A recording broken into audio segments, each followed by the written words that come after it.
नमस्कार, मैं हूं गोविंद पंतराजू और आप देख रहे हैं हमारा कार्यक्रम आपकी बात। आपकी बात में हम आज बात करेंगे उत्तर प्रदेश के चुनावों की बात, विधानसभा चुनावों की बात और उस चुनावों में किस तरह की जुबान का इस्तेमाल किया जा रहा है, किस तरह की बातों का इस्तेमाल किया जा रहा है, इस मुद्दे की बात। हम बात करेंगे क्यों उत्तर प्रदेश के मुख्यमंत्री योगी आदित्यनाथ को अब्बाजान जैसे शब्दों का इस्तेमाल करना पड़ा है और क्यों तालिबान का सवाल उत्तर प्रदेश के विधानसभा चुनाव में समाजवादी पार्टी के लिए मुश्किल बनता दिखाई दे रहा है। इस मुद्दे पर बात करने के लिए हमारे साथ मौजूद हैं वरिष्ठ पत्रकार शरद प्रधान, वरिष्ठ पत्रकार हुसैन अफसर और पूर्व न्यायाधीश तथा नैतिक पार्टी के राष्ट्रीय अध्यक्ष चंद्रभूषण पांडे जी। आप सबका कार्यक्रम में स्वागत है। बात की शुरुआत में सबसे पहले हुसैन अफसर साहब आपसे करना चाहूँगा। इस बार विधानसभा चुनाव में जो अभी से जिस तरह से चीज़ें सामने आ रही हैं, जिस तरह से नेताओं की जो बातों से एक तरह की तल्खी दिखाई दे रही है और ख़ास तौर पर जब अफ़गानिस्तान के सवाल पर समाजवादी पार्टी के एक सांसद ने उनको आज़ादी के जो हमारे लड़ाके हैं उनसे उनकी तुलना करते हुए तालिबान की तुलना उनसे करने की बात कही थी। और उसके बाद जिस तरह से योगी आदित्यनाथ ने अब्बाजान शब्द का इस्तेमाल करके अखिलेश यादव को निशाने पर लेने की कोशिश की है, इसको आप किस रूप में देखते हैं? क्या इसकी ज़रूरत है? क्या विधानसभा चुनाव में जो मुद्दे होने चाहिए, इस तरह की जो ये लफाजी है, ये मुद्दों को भटकाने का काम करने के लिए की जा रही है? आपको क्या लगता है? देखिए, तालिबान का मामला जब से पैदा हुआ तो उसका जिक्र हमारे यहाँ हिंदुस्तान में बहुत ज़्यादा हुआ। ठीक है, एक आध दिन, 2 दिन, 3-4 दिन डिबेट हो जाती, क्योंकि वो उससे कोई हमारा लेना देना नहीं है। यहाँ के जो और मुस्लिम लीडर थे, खास करके समाजवादी पार्टी के, उनको भी ये सब बातें नहीं करना चाहिए थी कि उनके कोई हमारे एजेंडे में नहीं है ये सब चीज़ें। ठीक है कि इंटरनेशनल वाक़या हुआ है, कुछ चेंजेस आए हैं, उसके ऊपर थोड़ी बहुत बात करके ख़त्म कर देना चाहिए था। अब रहा ये अब्बा जान और अम्मी जान और खालू जान और दादा जान का मामला, ये कोई भटकाने की बात नहीं है, बल्कि ये जो भटके हुए हैं उनको राह पर लाने की का जुमला है। और इस तरह के जुमले इलेक्शन तक बहुत आपको सुनने में आएंगे। और उन्हीं ने, आप जैसा आपने कहा कि अखिलेश यादव को उन्हीं ने वो लिया है, बल्कि अखिलेश यादव को नहीं, उन्होंने इशारा किया है पूरी मुस्लिम कम्युनिटी पर। जाहिर है कि अपने वोट बैंक को उनको ये समझाना था कि अब्बा जान कौन लोग कहते हैं, अम्मी जान कौन लोग कहते हैं, तो इस वजह से उन्हें बजाय मुसलमान कहने के उन्हीं ने उसको अब्बा जान कह दिया। उनका मजमा, उनकी भीड़ समझ गई और उसने खुशी उस पर जाहिर कर दी। तो ये चीज़ें जो हैं, जितना इलेक्शन करीब आएगा, ये इस तरह की चीज़ें बिल्कुल अनर्गल बातें, जिसका न सर है न पैर है, सबको बहुत ही संयम बरतना चाहिए और इस तरह की बातें नहीं करना चाहिए कि जो समाज में कड़वाहट पहले से फैली है और मजीद कड़वाहट फैल जाए। बिल्कुल, ये जो लोगों के बीच में जो खाई पैदा करने की जिस तरह की बातें हैं, इस तरह की बातों का इस्तेमाल कम से कम चुनाव के लिए नहीं किया जाना चाहिए। और ये एक बड़ा सवाल है, क्योंकि लोगों के मन चुनाव जितना नज़दीक आता है, एक तरह से जो हम सांप्रदायिक हिंसा को देखें तो वो बढ़ती जाती है। भारत में पश्चिम बंगाल के चुनाव में भी हमने देखा इस तरह की चीज़ें हुई थी और अब उत्तर प्रदेश में भी अपने अपने वोट बैंक को साधने के लिए इस तरह की कोशिशें की जा रही। चंद्रभूषण पांडे जी, ये जो मुद्दा है, क्या आपको नहीं लगता कि चुनाव आयोग को इसके बारे में कोई निर्देश जारी करने चाहिए? इस तरह की जो बयान हैं, इस तरह के जो अल्फाज हैं जिनके इस्तेमाल से समाज में खाइयाँ पैदा होती हैं, लोगों के बीच में गलतफहमियाँ पैदा होती हैं, लोगों के बीच में दूरियां पैदा होती हैं, उनको रोकने के लिए क्या चुनाव आयोग को किसी तरह के दिशा निर्देश जारी नहीं करने चाहिए? आपको क्या लगता है? चुनाव आयोग का तो ये कहना है कि जब हम नोटिफिकेशन जारी कर देंगे, जब चुनाव का प्रोसेस शुरू हो जाएगा, उसके बाद ही हमारा कोई कंट्रोल है इस प्रोसेस के चुनाव। मतलब जब उनकी जो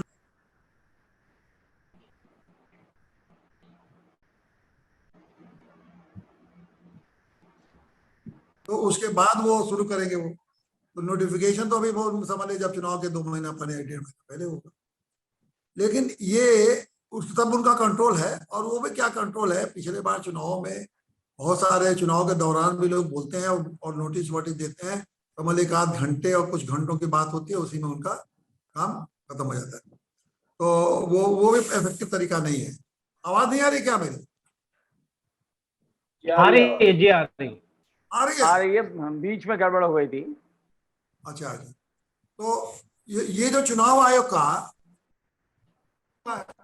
लेकिन दूसरा जो महत्वपूर्ण बात ये मैंने कहना चाहता हूँ कि ये जो देश का एक ये लोगों के नेताओं के खिलाफ जो धर्म के और जात के नाम पर जो बोलते हैं या एलिगेशन लगाते हैं दूसरे लोगों के खिलाफ, इसके लिए जरूर ये व्यवस्था है कि वो आप अगर ऐसा कहते हैं तो पिनल कोड में उनके खिलाफ आवाज वो कार्रवाई की जा सकती है।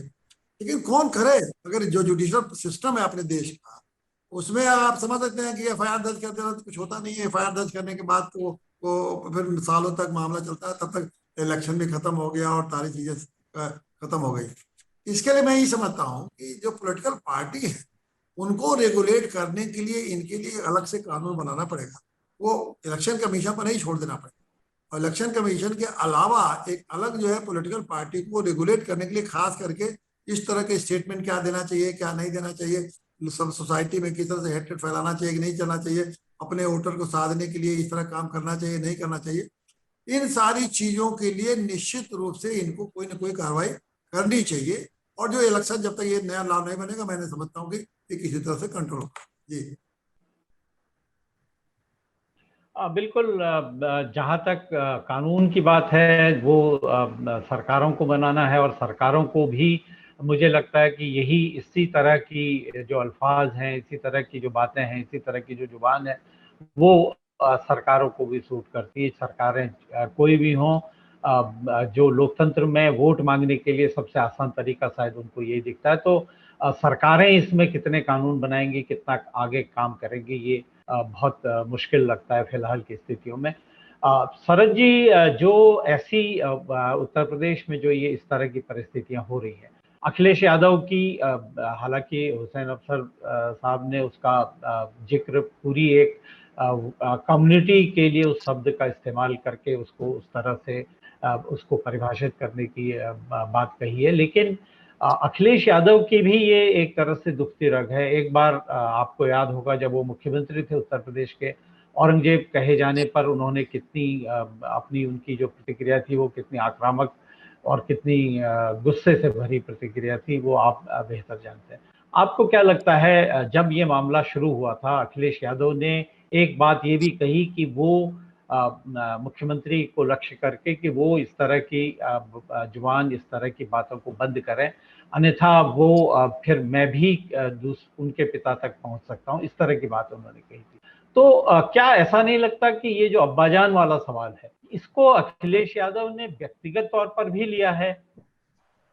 नहीं, देखिए गोविंद, मुझे लगता है कि आपने इसको ठीक से पूरे ध्यान से सुना नहीं है, और क्योंकि हुसैन अफसर ने जो कहा वो बात में दम है। आप अगर उसको गौर करिए, मैं आपको रिपीट करके बताता हूं जो इन्होंने स्टेटमेंट दिया है अभी अब्बा जान को कह करके, जो कुशीनगर की रैली में बोला इन्होंने। वो औरंगजेब वाली बात अलग है, उसका इससे कोई ताल्लुक नहीं है। वो बात जायज थी, उसमें जो एक्शन जो उन्होंने जो हरकत करी थी उसके लिए अखिलेश यादव को औरंगजेब बुलाने में मुझे लगता है कि वो लोगों ने जिस तरीके से सोच समझ के कहा था। लेकिन आज की डेट में जो योगी आदित्यनाथ ने अब्बा जान कहा है उसमें बड़ा क्लियर है कि वो मुस्लिम्स पे डायरेक्टेड है। उन्होंने कहा कि 2000, बड़े खुल के कहा, 2017 से पहले ये राशन कहाँ जाता था, आपको मिलता था? लोगों से पूछा उन्होंने, कहा क्योंकि 2017 से पहले तो ये राशन वो लोग खा जाते थे जो अब्बा जान बोलते हैं, और गरीबों की नौकरी भी वही लोग ले जाते थे जो अब्बा जान बोलते हैं। इसका क्या मतलब? इसमें अखिलेश यादव कहां से आ गए? बड़ा क्लियर कट ये मुस्लिम्स पे अटैक है। ये लोगों को भड़काने की बात है कि 2017 से पहले, मतलब इससे पहले किया, हम पावर में आए उससे पहले इस मुल्क, इस प्रदेश में जो राशन गरीबों का था वो सिर्फ मुसलमान खा जाते थे। ये कहां का सच है? ये कोई सच से सरोकार ही नहीं है, सरासर झूठ, सफेद झूठ है। तो आप मुझे बताइए, हिंदुस्तान के इतिहास में पांडे जी आप भी गौर करिएगा कि हिंदुस्तान के इतिहास में क्या कोई ऐसा दौर आया है हिस्ट्री में कि इंडिपेंडेंट इंडिया की हिस्ट्री में कि कोई भी राशन एक्सक्लूसिवली मुसलमानों के लिए दिया गया हो या कोई विशेष राशन मुसलमानों को दिया गया हो? नहीं, मेरे ख्याल से सरल जी आपने जी आपने, एक मिनट मैं एक पूरी बात कंप्लीट कर लूं। ये बात अलग है, अपीजमेंट सब करते हैं अलग अलग तरीके से, करा है सबने, कांग्रेस ने भी किया, समाजवादी पार्टी ने भी किया, बीएसपी ने भी किया है, और बीजेपी उस मौके को उठाती है। बीजेपी अगर ये कहा जाए कि वो हिंदू अपीजमेंट करती तो गलत है क्या? क्या होगा क्या? तो सब अपीजमेंट करते हैं, लेकिन ये कहना कि राशन वो खा जाते थे, इसमें अखिलेश का कोई इंडिकेशन अखिलेश के लिए नहीं है। इसको ये आफ्टर थॉट है, ये बीजेपी वालों ने घुमाने के लिए, जब उन्हें लगा कि हाँ ये तो बात पूरी सरासर झूठ, इसका बगैर सर पैर के है, तब से ये अखिलेश का नाम ले लिया गया। और इसको औरंगजेब से इंक्लूड करना बड़ी गलत वो है धारणा। नहीं, लेकिन जो बात आपने कही, मुझे लगता है आपने भी इस बात को पूरे परिप्रेक्ष्य में नहीं समझा है, क्योंकि ये जो अब्बाजान कहने वाले खा जाते थे, इससे उनका आशय था वो सीधे सीधे समाजवादी पार्टी के लोगों से था। एक और भाषण में उन्होंने इसके पहले ये भी कहा था कि अब्बाजान कहने वाले के उस जमाने में ये राशन बांग्लादेश पहुंच जाता था। वो अलग और बात आप वाकिफ होंगे कि समाजवादी पार्टी के शासनकाल में, दोनों शासनकालों में, उत्तर प्रदेश से लाखों बोरियां राशन फर्जी तरीके से, जो कंट्रोल का राशन था, जो गरीबों के लिए राशन आता था, वो बांग्लादेश पहुंचाया जाता था। एक बड़ा सिंडिकेट उसमें काम करता था और कई दर्जन अधिकारी, कई दर्जन मंत्री और तमाम लोगों के खिलाफ अभी भी वो मामला अदालतों में चल रहा है। उसमें कई लोगों की हत्याएं भी हुई थी। तो मुझे लगता है कि परिप्रेक्ष्य आपकी भी समझ में शायद ठीक से नहीं आया।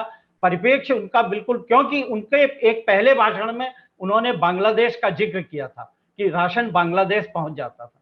तो लक्ष्य अब्बाजान कहकर, ये ठीक है कि उनका जो अंतिम लक्ष्य है वो वोट बैंक को साधना है और हिंदू वोट बैंक को अपने पक्ष में करके ये कोशिश उनकी इस बयान की है, लेकिन जो अब्बाजान शब्द का इस्तेमाल उन्होंने किया है वो समाजवादी पार्टी के लोगों के लिए किया है, क्योंकि नौकरियां भी, जो दूसरा उनका नौकरियां कौन ले जाता था कहा है, तो वो समाजवादी पार्टी के लोग किस तरह से उत्तर प्रदेश में नौकरियां बेचते थे, किस तरह से समाजवादी पार्टी के जो अभी कई विभागों में बहुत सारे लोगों की जो नियुक्तियां की गई थी वो खारिज हुई है।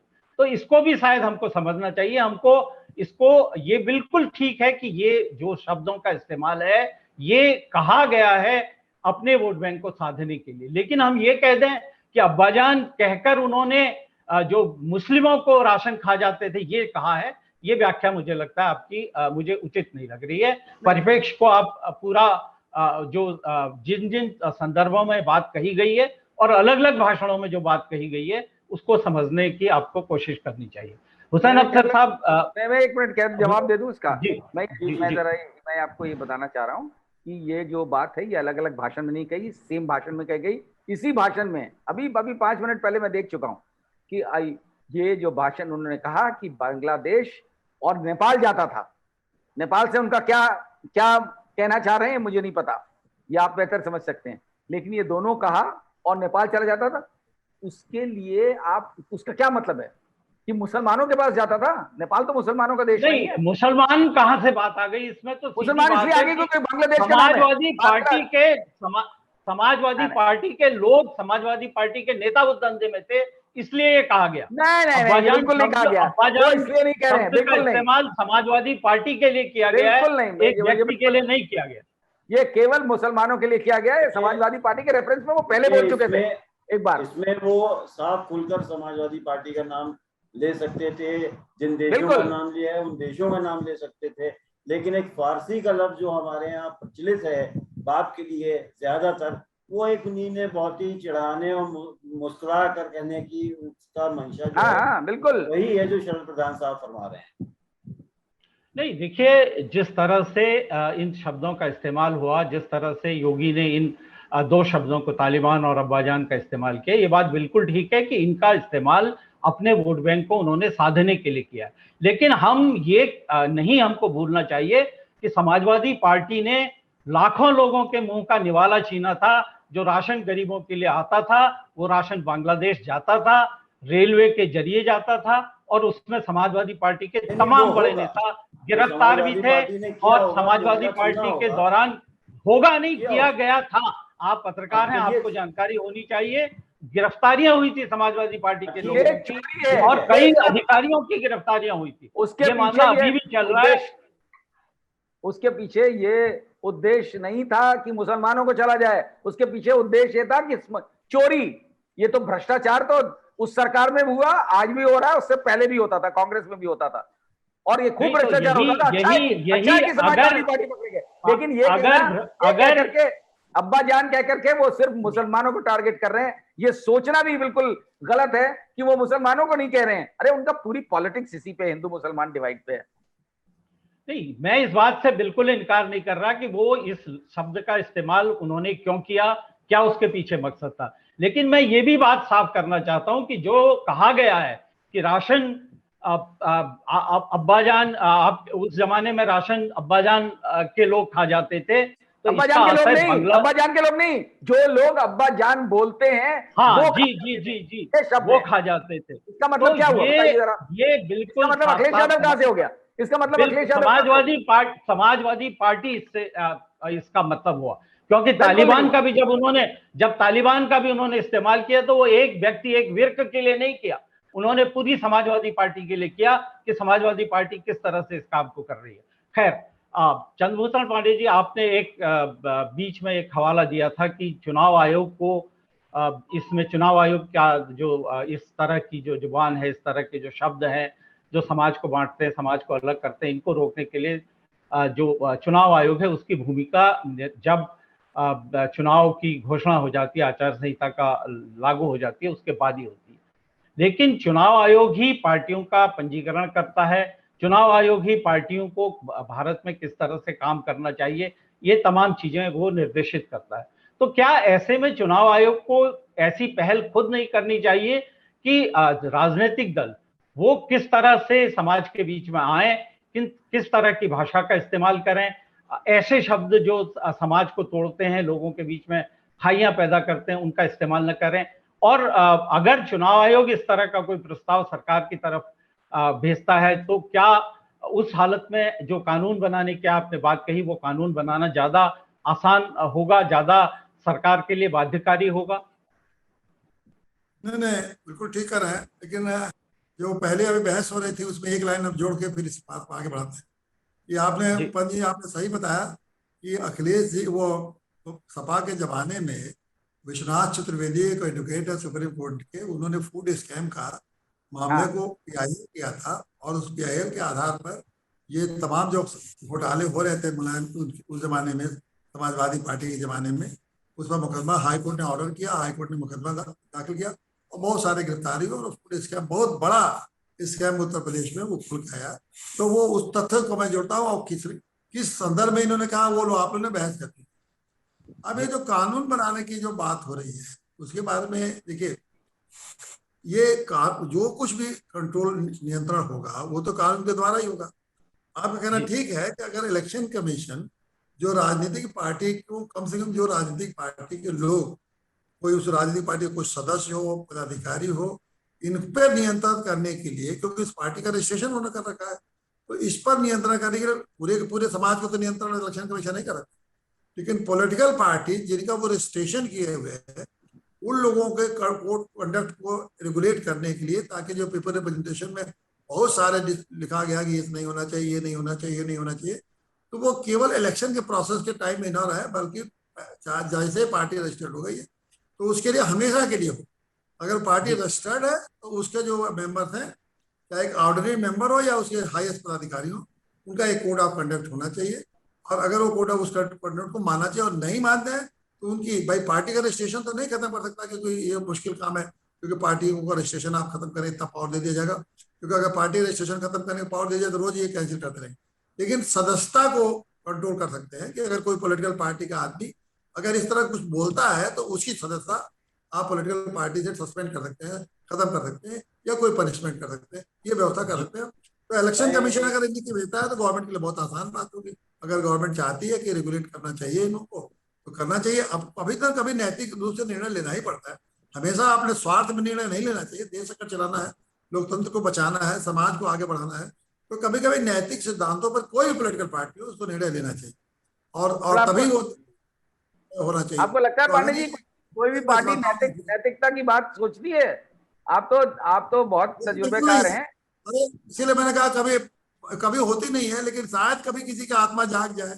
कभी हम लोग कहते रहे शायद कभी किसी की आत्मा जाग जाए। ऐसा तो नहीं है पांडे कि जी एक जगेगी। सवाल, पांडे जी उम्मीद एक पे सवाल दुनिया मेरा कायम है। है आपसे एक सवाल ये है कि अगर कानून बन भी जाता है तो अब जबान जो है सांकेतिक बोली जाती है, यानी उस समुदाय विशेष मुसलमानों का भी वही हाल है कि अगर वो सांकेतिक भाषा बोल रहे हैं तो पकड़ ही में नहीं आएगा, कानून तो कहेगा ना इन्हीं ने हिंदू का लफ्ज इस्तेमाल किया ना इन्हीं ने मुसलमान का लफ्ज इस्तेमाल किया। अब जैसे भाईजान और भाभीजान और किसी इमारत का को सांकेतिक तरीके से कह देना, तो वो कहाँ से कानून उसको दबोच लेगा, वो साफ साफ निकल जाएंगे। ये कैसे रोका जाए? ये मानसिकता गंदी मानसिकता है, और ये मानसिकता मुझे लगता है रहेगी, और एक पार्टी के बाद दूसरी आएगी वो और उससे बदतर करेगी, क्योंकि कर इसकी रही है। इजाजत एक्सेप्टेंस मिल गई है, लेजिटिमाइज कर दिया इन्होंने। इस पार्टी ने इनको बड़ा सैंक्शन, लीगल एक तरीके का सोशल सैंक्शन दे दिया है। तो आगे वाले भी जो आएंगे वो इसका नाजायज फायदा ही उठाएंगे, इसको सुधारने वाले नहीं है कोई, हैं सब एक ही थाली के चट्टे बट्टे। ये अलग बात है कि इनकी राजनीति केवल हिंदू मुसलमान पे है। हुसैन अफसर साहब, जिस अब्बाजान शब्द का इस्तेमाल किया गया, हालांकि भारत में अब्बा शब्द ज़्यादा लोकप्रिय है, अब्बाजान कम इस्तेमाल होता है, लेकिन जिस तरह से शब्द का इस्तेमाल किया गया, आपको एक मुस्लिम समाज में इसकी क्या प्रतिक्रिया हुई है? कितनी मुस्लिम भावनाएं इससे आहत हुई हैं? आपको क्या लगता है? ये जो इसमें फारसी और उर्दू मिली हुई है, यानी अब्बा तो जो हुआ वो हुआ बाप हुए, और जान जो है वो ये टर्म फारसी का आएगा। फारसी में हम यहाँ खास करके जैसे लखनऊ का कल्चर है और शिया कम्युनिटी है, उसमें उसका इन्फ्लुएंस उस पर जो है ईरानियों का आएगा, क्योंकि ओरिजिन उनका वही है। तो जो ये सारे अल्फाज हैं इस्तेमाल करते हैं ये रिश्तों के, ये खाला जान, अब्बा जान, फूफी जान, फूफा जान, तो ये जो है तो यहाँ के खत्ते में, यहाँ के रीजन में ये ज्यादा बोला जाता है। लेकिन ये बताइएगा हुसैन अफसर साहब, एक चीज मैं पूछना चाह रहा हूँ। हुसैन अफसर साहब ये बताइए कि आज की डेट में, जैसा मेरा जो तजुर्बा है, अब मुसलमानों में भी अब्बा और अब्बा जान बोलने वाले धीमे धीमे कम होते जा रहे हैं। क्या मैं गलत सोच रहा हूँ? वो डैड और पापा मम्मा और पापा और वो सब है। तो यही मैं कह रहा हूँ कि ये ढूंढ के लफ्ज निकालने छोटे छोटे स्तर पे भी बहुत ज्यादा हो गया है ये, बहुत है। क्योंकि बच्चे जो हैं वो अंग्रेजी स्कूलों में पढ़ रहे हैं और जो कल्चर है वो बहुत बदल चुका है। ये बहुत पुराना लफ्ज है जिसका इस्तेमाल किया उन्हीं ने। निश्चित तौर पर मुस्लिम समाज की भावनाएं इससे, इस तरह के हमले से, जब एक प्रदेश का मुख्यमंत्री इस तरह की बात करता है तो इससे कहीं न कहीं भावनाएं आहत होती हैं, और समाज में असुरक्षा या हमारा मुख्यमंत्री हमारा नहीं है ये मुख्यमंत्री, इस तरह की भावनाएं भी पैदा होती हैं। शरद जी, जो मौजूदा परिस्थिति है, क्योंकि आपने भी कहा कि सारे एक ही थैली के चट्टे बट्टे हैं, ऐसे में जो सिविल सोसाइटी है वो इस तरह के जो अल्फाजों का इस्तेमाल है, इस तरह की जो राजनीति है, उसके खिलाफ उसकी क्या भूमिका हो सकती है? आपको क्या लगता है उसकी कोई भूमिका इस तरह के मामले में हस्तक्षेप करने की हो सकती है? नहीं, सिविल सोसाइटी को अपना रोल प्ले करना चाहिए, और मेरा ख्याल थोड़ा बहुत कर भी रहे हैं, लेकिन उस तरीके से नहीं हो पा रहा है, क्योंकि आज की डेट में इतना ज्यादा है, जिस तरह इमरजेंसी में था किसी जमाने में, कि कोई आदमी कुछ खुल के बोले तो उसको उठा के बंद कर दो, उसके खिलाफ कानूनी कार्रवाई कर दो। ये है बीजेपी सरकार का रवैया। तो ऐसी सूरत में लोग डरे इतने हुए हैं, और मुसलमान तो खासतौर से डरे हुए हैं, क्योंकि उनको तो बात बात पे कुछ ना कुछ वो टेररिस्ट ही बना देंगे। तो ऐसे माहौल में इस सरकार को खुद, और सरकार दिखती नहीं है इस तरह की चीजों को रेगुलेट करना, क्योंकि उनकी राजनीति इसी पे पूरी आधारित है, और उनको उम्मीद है कि इसी को लेकर के वो आगे बढ़ पाएंगे। और इसी तरीके से ये जो कम्युनल डिवाइड क्रिएट करने की जो जो जो जो आदत पड़ गई है, इसको कैसे सुधारा जाए, क्योंकि उसमें हिंदू समाज का भी एक बहुत बड़ा तबका है जो बड़ी इजीली इससे इन्फ्लुएंस हो जाता है। तो होगा ही, क्योंकि उसका जो उनका उद्देश्य पूरा हो जाता है इससे। और आप देख लीजिए जिस तरह पोलराइजेशन की राजनीति चमक रही है, तो उसमें इनको बढ़ावा, लेकिन ऐसी चीजें तो समय के साथ सुधरेंगी। मुझे नहीं लगता है कि जब तक ये पार्टी पावर में है कोई भी इस तरीके से इस डायरेक्शन में कोई भी कार्रवाई होगी कि ये चीज कम हो, क्योंकि बढ़ावा तो यही दे रहे हैं। ये जिस तरीके भाई अब आप देख रहे हैं, कभी कब्रिस्तान और शमशान की बात करी गई थी, उसमें भी जो है, उसमें ठीक है, उसमें अखिलेश यादव की गलती थी, उन्होंने कब्रिस्तान के लिए एक अलग से बजट में एलोकेशन किया था कि बाउंड्री वॉल बनाने के लिए, तो जाहिर था कि वो ऐसा मामला उठेगा, तो उन्होंने तो हैंडल दे दिया था। तो अखिलेश यादव की बेवकूफी का मतलब जो है उसका फायदा बीजेपी को मिला और उन्होंने खूब भरपूर उठाया। तो जब जब ऐसी बेवकूफी करेंगे, क्योंकि किसी पार्टी को ये जो रिलीजियस अपीजमेंट की बात होती है, इसका मौका ही नहीं देना चाहिए। और राजनीति उसके बगैर आसानी से हो सकती है, लेकिन क्योंकि सोच छोटी होती है तो बीजेपी जैसी पार्टी तो निश्चित उठाएगी, क्योंकि उसका तो पूरा मुद्दा ही इस पे आधारित है। बिल्कुल, परिस्थितियां बहुत एक तरह से दुखद हैं, क्योंकि चुनाव करीब अभी 6-7 महीने उत्तर प्रदेश में विधानसभा चुनाव के भी बाकी हैं, और जिस 5 तरह महीने से बाकी हैं। जिस तरह से जो घटनाएं हो रही हैं, जिस तरह से राजनीतिक दल, क्योंकि उनका बहुत बड़ा स्वार्थ है चुनाव किसी भी तरह से जीत जाए, सत्ता या तो बरकरार रख सकें या सत्ता हासिल कर सकें, इसके लिए राजनीतिक दलों में रस्साकसी है। और इसका जो खामियाजा है वो आम आदमी को, उत्तर प्रदेश के विकास को भुगतना पड़ रहा है, आम आदमी को भुगतना पड़ रहा है, क्योंकि राजा को या शासक को या लोकतंत्र के मुखिया को जैसी भूमिका में होना चाहिए वैसी भूमिका में अगर सरकार नहीं दिखाई देती, सरकार के मुखिया नहीं दिखाई देते, तो कहीं न कहीं ये लोगों के और लोकतंत्र के खिलाफ इस बात को माना जाना चाहिए। ये बात लोकतंत्र के खिलाफ होती है। बीजेपी ने नारा तो ये दिया है कि सबका साथ, सबका विकास, सबका जो सबका साथ सबका विकास का जो उनका नारा है, उस नारे को एक जो समाज में उसका जो जिस तरह का असर है वो ऐसा दिखता है कि वो किसका साथ किसका विकास, हमारे अलावा किसका साथ किसका विकास, इस तरह की बात अगर सत्ताधारी दल इस तरह से बात करता है, हम और आप बाकी अगर इस तरह से वो बात करता है, तो ये कहीं न कहीं जो लोकतंत्र है, जो सबको साथ लेकर चलने की जो बात है, उसके अनुकूल नहीं दिखता, उसके खिलाफ दिखता है।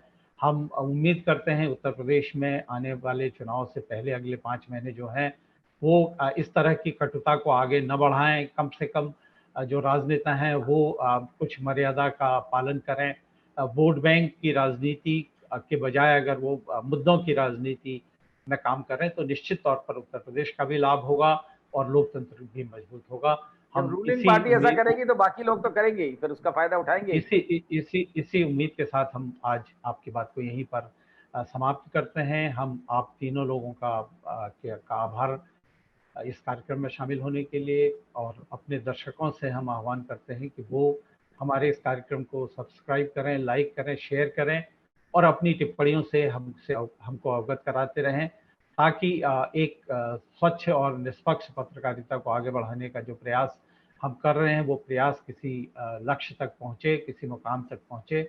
इसके लिए आपका सहयोग, आपका समर्थन और आपकी जो टिप्पणियां हैं वो हमारे लिए बहुत आवश्यक हैं। हम उम्मीद करते हैं कि आप हमको अपनी टिप्पणियों से लगातार अवगत कराते रहेंगे, अपने विचारों से हमको अवगत कराते रहेंगे। आप सबका आभार, धन्यवाद, नमस्कार।